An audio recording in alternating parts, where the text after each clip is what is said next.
The blue one. I was going to try and let him go. The cow there, letting up in the top. Right, okay. Yeah, let him up where these were. Let the others back in there. Yep. Yeah, I haven't shut the gates up the top where I had these from.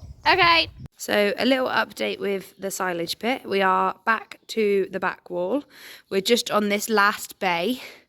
So obviously we used all of last year's silage, which was obviously would have been 2022. We didn't have any left over from 2021. We finished I think it was a bay and a half of 2020. And this is now 2019 silage, I believe, how it works in my brain. Obviously, we still only have this little bit of wastage here on the front, which is really handy. Obviously, a little bit more on like the tops and things like that. But else that face sealed really, really well. Cows seem to be eating it obviously really well. Obviously, as you can see, we've got a little bit of wastage on those top edges, which is obviously the hardest bit to seal up round. Obviously, we sheet all down the insides of the walls, front and back, just to try and help with the sealing of it. But I would say overall, actually, to say that this is silage from, I'm sure it's 2019, that it's actually done really, really good. So we are hopefully going to get this all out to finish our winter with the cows having this. Obviously, everything in the cubicles and things, sheds are starting to get lower because as everything's calving, everything's starting to obviously leave and go out to fields. It's where Dad's actually gone with the red and another cow. Obviously that red is a bit stary and all the rest, so Dad's just trying to do it on his own, keep everyone else out of the way. Obviously, as you can see, this is literally all the cows we have in the cubicles, so their numbers have dropped substantially now over the last couple of weeks. And thank you, birds. And the heifers up the back, they're going down too because they're calving really nicely. So yeah, so slowly the cows are starting to go out to grass as they calve and things. And yeah, but we're hoping to obviously, the cows obviously over that side of the sheds over in Platt are still having silage too. And Dad is still taking up a grab to the ones that are being outwintered that we can get to nice and easy. But yeah, so we're hoping that we can finish up using up all this silage before the cows go out. And then it'll be time to start washing down and start a new year.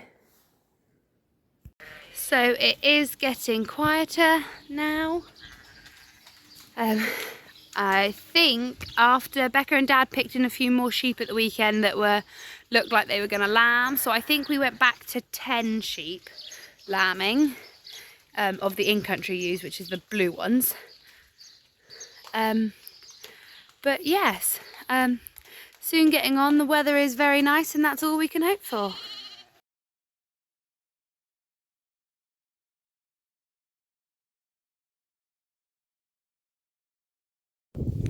So we are just down, walking out some of the new babies to keep helping them, hopefully.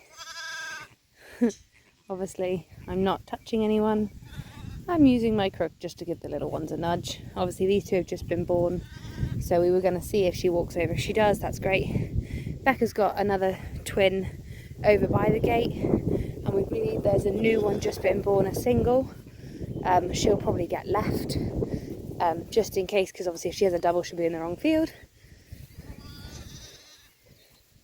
Good baby, keep up. You're doing really well. So yeah, so we'll go round and check all the others in a bit and see if there's anyone else that needs splitting out or moving or all that jazz. Considering these two were born literally on the other side of the field, they're doing very well.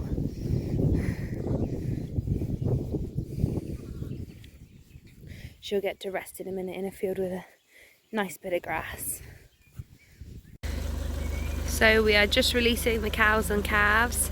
So we're going to walk them over to Moor Gate now. The kids are all loaded up in the car. Fully loaded. We are mixing two groups, so there might be a bit of a scuffle and things to start with. I think Bex is going to walk on in front and Dad's going to be with her until he has to swap for any gaps or junctions. we're going to keep him steady and start the journey.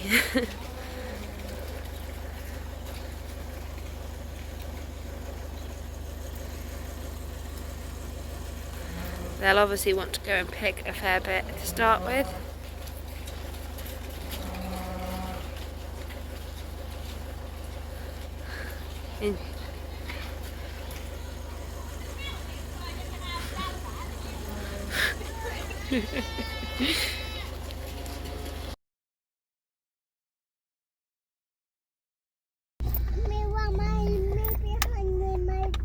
You a bit hungry, are you, Kate? Well, we'll have some tea when we get back.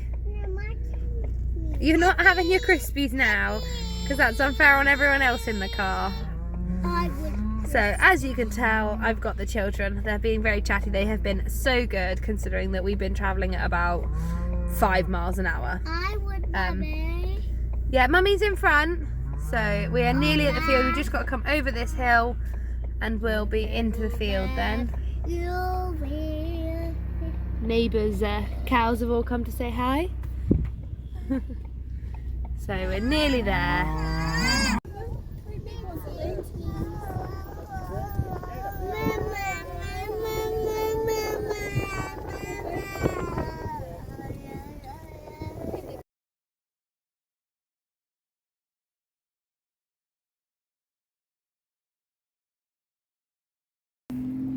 So with it being the bank holiday, I managed to drag my hubby to work.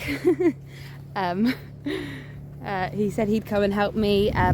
Becca's littlest isn't very well, so he's come in to help me because I can't do all the jobs on my own. And so we're just checking everything up and around.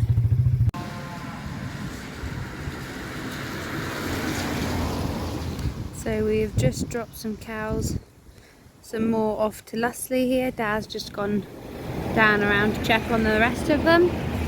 So we've just dropped another 4 cows, 3 calves off with the bunch.